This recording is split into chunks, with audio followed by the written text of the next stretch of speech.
بسم اللہ الرحمن الرحیم۔ السلام علیکم ورحمۃ اللہ وبرکاتہ۔ آج میں آپ سے مساجد کے بارے میں تھوڑی سی گفتگو کروں گا، خصوصاً ان کے لیے جو مساجد کمیٹی کے ممبران ہیں۔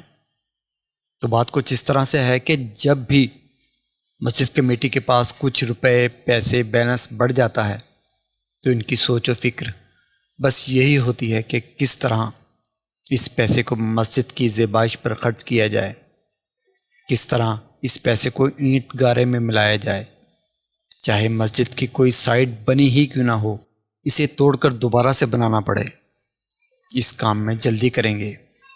لیکن انتظامیہ کے ذہن میں یہ نہیں آتا کہ امام یا مؤذن یا مدرس، ان کی تنخواہ میں اضافہ یا ان کے رہن سہن یا ان کی کسی ضرورت پر خرچ کر دیا جائے، یا مکتب میں اساتذہ کا اضافہ کر دیا جائے۔ عرف غلط کی طرح بھی دماغ میں ایسی باتیں نہیں آتی۔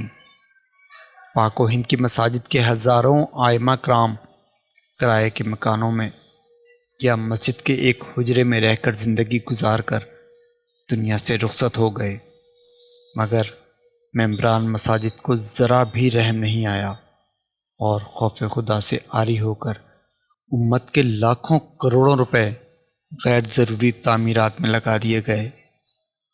خوف خدا سے عاری ایسے ممبران مساجد کو دھیان رکھنا چاہیے کہ حساب و کتاب کا دن اور اعمال تولنے والی ترازو ان کے لیے بھی ہے۔ اگر میرے ان جملوں سے کسی کی دل آزاری ہوئی ہو تو تکلیف کی معافی چاہتا ہوں، لیکن ایک دفعہ وہ لوگ ضرور سوچیں جو مساجد کی کمیٹی کے ممبران ہیں۔ اور اگر میرے یہ الفاظ آپ کو اچھے لگے ہوں تو میرے حوصلوں کو بلند کرنے کے لیے میری اس ویڈیو کو لائک، شیئر اور سبسکرائب کرنا مت بھولیں۔ آپ کا اپنا نثار احمد ساحل۔